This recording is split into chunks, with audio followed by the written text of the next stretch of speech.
Ô, pessoal, adeus. Há muitos anos atrás, o Agenor, conta meu avô, ele casou com uma mocinha aqui do interiorzão da Bahia. E aí, um belo dia, ele veio, né, visitar os pais dessa moça, né? Ficou ali no sítiozinho que eles tinham ali, e eles gostou muito, né, do rapaz, um rapaz inibido, ser uma pessoa simples, né? E aí ele falou, seu sogro, eu vou dar uma volta aqui, né? Aqui no sítio, senhor. Que não, pode ficar à vontade aí. Só cuidado com os gados aí, tem uns boi meio brabo aí. Mas aí tudo bem. E aí começou a andar, né? Andando, andando. E o Agenor, ele lá na terrinha do pai dele, quando ele era mais novo, ele gostava muito de caçar. E ele começou a dar uma olhada. Aí ele andou assim, quase uma meia légua. Andou bastante assim. E aí ele achou uma tapera velha, né? Tinha uma casinha, né? E a tapera assim, pé de abacate, né? O rapaz estava batido demais. E aí ele viu que aquilo era batido de paca. Tinha batido de paca. Ele viu que tinha batida de cateto também. Ele falou, rapaz, isso aqui dá uma espera boa demais, né? E aquilo ali, ele falou assim, eu podia vir aqui matar uma paca hoje à noite. E disse ele fez. Aí ele voltou para casa, conversou com o sogro, e o sogro. Ô moço, quando eu era mais novo, eu gostava de uma caçadinha. Tem anos que eu comi uma paquinha, um cateto.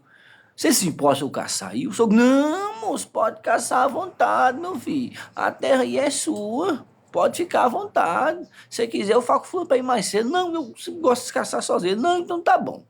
E aí, quando deu umas 4 e pouco para 5 horas, ele pegou a espingarda, né, do sogro dele, pegou o limbornal e deu linha nem bira. Chegou lá, ele subiu no pé de abacate e ficou lá esperando, né? Quando foi assim, por umas 6h30, mais ou menos, 6h40 da noite, que o sol já tinha emborcado assim no final do, né, no final do morro, ele escutou aquela batida, tchá, tchá, tchá, tchá, tchá, tchá, tchá.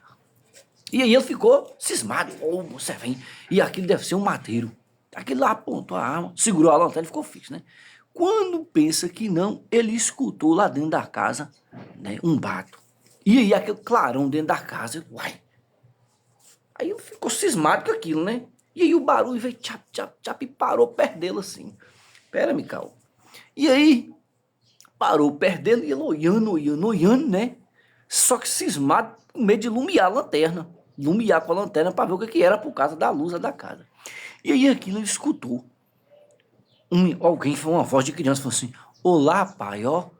Olha aqui pelo buraco da porta que o senhor vai ver lá em cima do pé de abacate. Moça, aquilo arrupiou o corpo todinho. Aquilo ficou cismadinho. Falou, uai, mas mora gente aí? A casa veio abandonada, cheia de mata ao redor, né? E ficou cismado. Aí ele escutou a porta abrindo. Tipo, quando a porta tá ruim pra abrir, rangindo, sabe? Quem já morou na roça, que porta de madeira, quando chove, ela incha, né? E fica ruim pra abrir. Aquele barulho assim, abrindo a porta, que ele ficou cismado e olhando, olhando, olhando. E ele só via aquela claridão, mas não via ninguém. Aí, ouviu a voz, olá, é ele mesmo. Vamos derrubar ele de lá?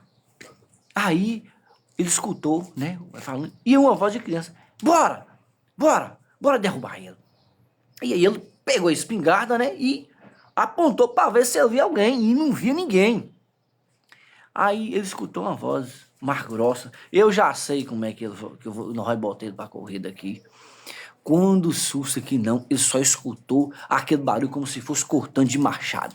Pá, pá, pá, de baixo assim, da árvore, né? Aí ele, rapaz, aí na hora até o homem mais corajoso, o cara vira um menino. Aquilo ele devia, não estava alto, não. Ele devia estar uns 2,5 metros para 3 metros de altura, né? Em cima da árvore. Aquilo de lá de riba mesmo pulou lá embaixo. Aquilo dizer, ele conta que sentiu a dormência nas pernas, tudo assim no pescoço. Mas o medo era maior. Ele abriu o embira no mundo, correndo dentro do mato e correndo, correndo. Como ele não conhecia, né? Muito ali, ele começou a ficar perdido ali, naquele mato ali. E aí ele escutava as vozinhas atrás dele, pega, pega, pega, pega, e aí que ele corria bom. E aí, moço, ele correu assim, e aí ele não sabia, o camelo acabou se perdendo, aí ele conta que até que ele viu cessar aquele barulho, aí o que ele fez? Ele foi lá e armou uma trepa assim, num outro pau que ele achou, e passou a noite ali. E aí no outro dia que ele foi embora, né, achou o caminho para ir embora, chegou lá, tava contando com o sogro dele, aí o sogro dele falou que esse pessoal era uma família que morava lá, mas o fazendeiro rico que tinha lá antigamente acabou matando a família toda e até